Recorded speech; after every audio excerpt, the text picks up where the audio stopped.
Malaysia hari ini kini kembali bersama dengan saya dan juga Sofia. Jadi kita nak bercakap tentang kita dah tahu sekarang ni monsun timur laut telah pun bersama dengan kita hujung-hujung tahun ni. Bukan nak cakap apalah sebab memang betul.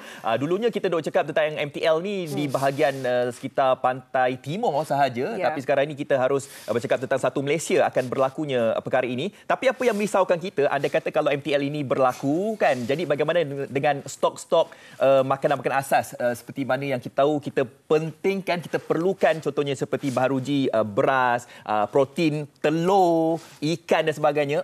Cakap tentang ikan ni, kejap lagi kita bersama dengan salah seorang daripada Persatuan Nelayan. Ujung-ujung tahun ni, nelayan kan tak pergi laut, macam mana stok ikan. Tapi sekarang ni kita tak nak bercakap tentang ikan dulu, kita nak bercakap tentang cukupkah bekalan kita ketika monsun ini terlebih dahulu. Ya, dan kita akan terus meletakkan fokus perbincangan ini daripada sudut pandang KPDN HEP sendiri. Kita terus bersama dengan Tuan Azman Adam, Ketua Pengarah Penguatkuasa KPDN HEP. Terima kasih sudi meluangkan masa Tuan. InsyaAllah. Mungkin boleh kongsikanlah. Saya soalan pertama ni saya bagi kat Afad. Sebab Afad dah tanya soalan ni dari tadi lagi. Dia membara nak bertanya. Bukan apa. Saya ni macam mewakili semualah kan. Orang duk bercakap, okey, ketika sebelum PRU, telur tak ada. Dah lepas PRU ni, tiba-tiba macam telur ni dah banyak kan. Jadi nak tahulah, ini bagi menjawab bagi pihak KPDHP, dakwaan yang mengatakan ada berlakunya isu sorokkan telur dan juga bila dah keluar ni harga telur pun makin naik juga. Jadi untuk menjawab soalan ni bagaimana Tuan?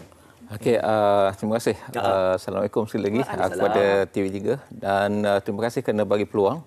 Ini satu peluang keemasan lah sebab saya hari-hari pun reporter tanya telefon berkaitan dengan telur ni. Okey, jadi situasi telur ni sebenarnya kita mula kuatkuasakan telur ni melalui undang-undang mulai 5 hari bulan 2 kita dah kuatkuasakan harga telur ni dan juga ayam di seluruh negara dengan melibatkan subsidi daripada kerajaan. Jadi untuk telur sekarang ni apa yang kita kawal adalah 3 grade saja, iaitu grade A, B dan C. Grade A harganya 45 sen sebiji. Grade B adalah 43 sen dan grade C 41 sen. Jadi sekarang ni telur-telur di pasaran ni dia sebenarnya terbagi kepada 3 lah secara teknikal di segi undang-undang. Satu, telur yang kita kawal harga, yang saya cakap tadi grade A, B dan C. Ini telur biasa yang dikawal harga. Ada lagi satu grade telur, iaitu telur yang diperkayakan. Contohnya telur selenium, omega, organik. Walaupun saiznya A, B ataupun C, itu tidak dikawal harganya. Dan juga kita ada lagi satu grade telur secara teknikal di segi undang-undang, iaitu telur grade biasa, tapi bukan grade kawalan. Contohnya grade AA, D, E, F dan lain-lain. Jadi yang kita kawal cuma 3 harga itu sahaja, 3 jenis itu sahaja. Jadi memang saya pada hari cuti baru-baru ni pun dia orang dalam sosial media sosial mereka menyatakan kenapa telur tiba-tiba ada. Sebenarnya keperluan telur untuk negara kita lebih kurang antara 30 hingga 31 juta biji sebulan, satu hari. Consumption oleh rakyat Malaysia itu tinggi. Jadi apa yang kita buat melalui pemantauan kita dapati bekalan telur ni, bekalan telur secara umumnya di bawah MAFI lah, Kementerian Pertanian dan Industri Asas Tani. Itu dia orang jaga di peringkat production. Tapi di peringkat runcit, kita tengok bahawa setengah kawasan memang ada sedikit penambahbaikan lah di segi bekalan.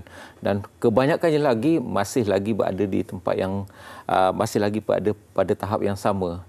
Jadi untuk itu kita merumuskan bahawa telur tu memang ada, tetapi kalau nak kata pulih sebelumnya pada saya memang taklah. Tapi benda ni seharusnya pengguna pun dia tak perlu panik sebab telur tu memang ada. Telur tu memang ada. Cuma sekarang ni jika tidak ada grade A, B, C yang kita kawal, kita ada lagi grade-grade lain yang boleh menampung. Cuma isunya adalah isu harga sajalah. Apabila yang kita kawal harganya dengan subsidi oleh kerajaan, maka harganya relatively lebih rendah. Tetapi sekiranya telur-telur tersebut telah habis di pasaran, maka telur bekalan akan ditampung oleh grade-grade yang lain yang mana harganya lebih tinggi. Oleh sebab itulah kadang-kadang bila saya tengok media sosial baru ni dia mengatakan harga mahal, harga tinggi dan sebagainya. Jadi untuk itu kita sarankan supaya lapor terus kepada pihak kami KPDHP supaya kami dapat pergi siasat. Kalau betul telur-telur yang dikawal itu dijual dengan harga yang lebih mahal, maka kita akan ambil tindakan serta-merta. Tapi sekiranya kita dapati telur yang dijual dengan harga yang tinggi tersebut bukanlah daripada grade kawalan. Kita juga akan melihat daripada aspek yang lain, terutama dari aspek pencatutan. Sama ada mereka menggunakan harga tinggi yang tidak munasabah dan sebagainya. Jadi untuk itu saya nak ambil peluang awal ini supaya pengguna ini lapor terus kepada pihak KP dan HGP supaya dapat kita ambil tindakan serta-merta, insyaAllah. KP dan HGP pun ada portal yang membolehkan kita sebagai pengguna untuk terus melaporkannya kalau anda melihat ada aplikasinya sendiri dan sebagainya.